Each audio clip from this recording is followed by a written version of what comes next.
You won't believe what Pastor Kanyari just revealed about Betty Bayo's final moments, and what he said is going to leave you in tears.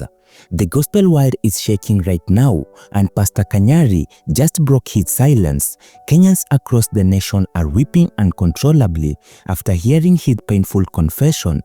The man who once walked away from his marriage now stands broken, holding back tears and revealing words he never got to say, words that will haunt him forever. This is not just another celebrity story. This is about regret, about love that survived divorce, and about a father watching the mother of his children slip away before he could make things right. What did Kanyari say that has the entire country crying? Why is he claiming that he had no idea that this was coming? And what are the mysterious final words he has been keeping from the public until now? Stay with me, because what I'm about to reveal to you is going to change everything you thought you knew about this story. But first, let me take you back to where it all began. On November 10th, 2025, a date that will forever be etched in the hearts of Kenyans, the gospel industry came to a standstill and social media platforms erupted. Prayer chains formed across the nation because on this particular day, at exactly 1:03 p.m., the gospel sensation Betty Bayo took her last breath at the Kenyatta National Hospital. And then came the message that stopped the nation in its tracks. Hours after Betty's passing, Pastor Kanyari took to social media, and what he wrote, I need you to really listen to this, because every single word carries the weight of unspoken regrets, of memories that now feel like knives, of a pain so deep that it defies explanation. He wrote, and I quote, "It hurts in ways that I can't explain. This is a man who stands before thousands every Sunday, a man whose entire ministry is built on words, on testimony, on communication with the divine, and yet he is telling us that this pain transcends language itself. If it exists in a realm where no words become inadequate, where vocabulary fails, where the human heart simply breaks under pressure, it was never designed to bear. But that is just the beginning, because what he revealed next is the source of his deepest anguish. You left before I could say everything I needed to."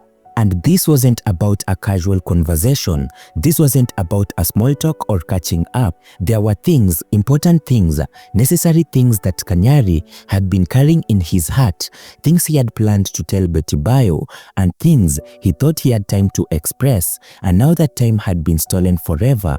What were these things? What did he need to tell Betty Bayo? The words he never got to say now echo in the emptiness of her absence, and that, my friends, is a torture unlike any other, to carry a message meant for someone who can no longer hear them. To hold conversation in your mind with someone who will never respond, and to be haunted by the ghost of words left unspoken. But Kanyari wasn't finished. His tribute continued, and with each sentence, the layers of his grief became more apparent and more heartbreaking and more human. I still see you in every laugh of our children. Hi, Mommy. Hi. Are you happy today? Yeah, but Happy, tired. happy. You're tired. I get it, I get it. Think about this. Every single time his children, Sky and Dan, smile or giggle or experience joy, Kanyari sees Betty, her expressions living on through their faces, her mannerisms reflected in their gestures, her spirit manifested in their personalities. And now, every moment of happiness his children experience will simultaneously be a moment of piercing remembrance, joy and sorrow, forever intertwined.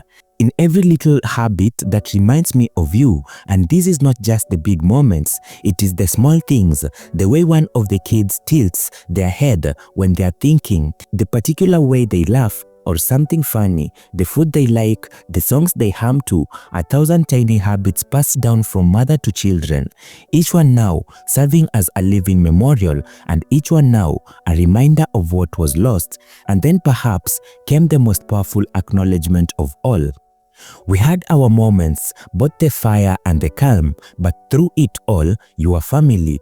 Both the fire and the calm. What an incredibly honest way to describe their relationship. Kanyari isn't sugarcoating history. He's not pretending that their marriage was perfect. He's acknowledging that yes, there was fire, there were conflicts, there were reasons why they ultimately separated, reasons that were public, painful and permanent. The infamous 310 shilling scandal that rocked his ministry, the allegations that led to public scrutiny, the breakdown of their marriage that played out in the unforgiving spotlight of public opinion, Betty eventually moving on, finding love with Hiram Gitau.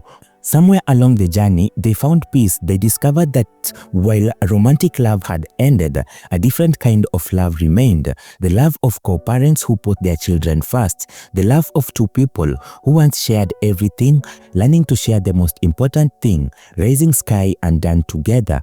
Betty herself had publicly praised Kanyari for this. In a heartfelt message that now reads like a prophecy, she had written, "And like many men, you have never stalked me or made my life miserable just because we parted ways. You made co-parenting so easy and fun." Those words must haunt Kanyari now because Betty recognized his efforts. She appreciated his presence, valued his role, and now she's gone. And all those efforts, all that presence, all that co-parenting, it has been transformed into something else. Single parenthood, sole custody of memories, the weight of continuing alone what they had been doing together. But you're not done yet because Kanyari's final words carry a promise, a commitment that transcends death itself. "I will carry your memory, your love and your spirit forever. Rest easy, you will always be missed. Forever, not for a while, not until it gets easier." This is a man taking a covenant with the memory of his ex-wife, a vow that he will keep Betty alive in the hearts and minds of their children, that her legacy will not fade, that her impact will continue to ripple through their family for generations to come. But the question everyone is asking, the question that is tearing at the fabric of this tragedy is this: what exactly did Kanyari need to tell Betty? What were those unspoken words that now live in the graveyard of missed opportunities? Sources close to the family suggest that Kanyari had been planning to have a serious conversation with Betty about their children's future, about healing old wounds, and about acknowledging mistakes and celebrating growth, about ensuring that Sky and Dan understood the full story of their parents' love, their challenges, and their ultimate triumph over bitterness. You see, what made their co-parenting situation so remarkable was its evolution. They had not started in that peaceful place. They had journeyed there through pain, through forgiveness, through the daily choice to put their children above their egos. And Kanyari wanted Betty to know how much that journey had changed him, how much he had learned, how grateful he was for the grace, but he thought he had time. That's the crucial joke that life plays on us all. We assume tomorrow is guaranteed. We postpone the important conversations, thinking there will always be another chance, another moment, or another opportunity. Betty's illness revealed itself with shocking speed. The family representative at the press conference explained that she had only been unwell since the previous week. 1 week, 7 days from diagnosis to death. That is all the time they had, and much of that time, Betty was in and out of consciousness, fighting for every breath, her body betraying her as leukemia ravaged her system. Did Kanyari visit her in the hospital? Did he get any chance to speak with her before the end? Sources indicate that he did not go to see her, but Betty's condition was so severe, so debilitating, that meaningful conversation was nearly impossible. She was fighting just to stay alive, and there was no space for the deep healing dialogue that he had envisioned. And so, he was left with silence, the deafening silence of things unsaid, and the permanent silence of death. Now, I need you to understand something crucial here, something that makes this story even more heartbreaking. Betty Bayo wasn't just Kanyari's ex-wife. She was not just the mother of his children. She was in many ways the person who had stood by him during his rise to prominence. She had been there when Salvation Healing Ministry was just a dream. She had supported this calling, believed in his vision, sacrificed for his success. And then came the fall, the scandal, the exposure, the public humiliation, and their marriage couldn't survive it. But Betty, she didn't become bitter. She didn't poison their children against him. She didn't engage in the kind of vindictive behavior that destroys families. Instead, she took the high road. She chose grace, she chose forgiveness, and she chose to see Kanyari not as a failed husband, but as a father who still had value, still had purpose, and still had love for his children. So here we are now at the end of this story that is not really an end at all, but rather a new painful beginning. Pastor Kanyari stands at crossroads, carrying the weight of words never spoken, conversations never had, gratitude never properly expressed. He carries the responsibility of raising two children who will grow up missing their mother. He carries the memories of a relationship that evolved from romantic love to parental partnership to something he's still trying to define.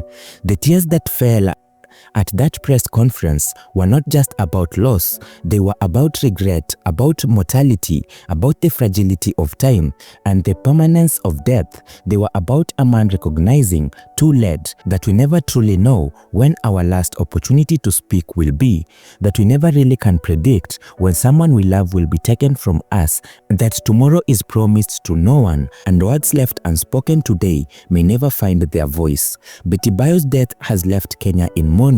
Her voice, which once declared that God works in the 11th hour, is now silent, but her legacy lives on, in her music, in her testimony, in her children, and yes, in the hearts of those who loved her, including the man who once was her husband, who remained her co-parent, who will now be the keeper of her memory for their children. If this story touched your heart, hit that like button, share it with someone who needs to hear this message. Subscribe for more in-depth coverage of the stories that matter, and most importantly, go tell someone you love them. Right now, don't wait, because tomorrow is not guaranteed, and the words you need to say may not wait for you to be ready. This is the story of Pastor Kanyari and Betty Bayo, a story of love, loss, and regret, and the painful beauty of words that came too late. May we all learn from this story. May we all speak our truth while we still can, and may we all remember that in the end, it's not what we have or what we have accomplished that matters most. It's the love we share and the words we dare to speak.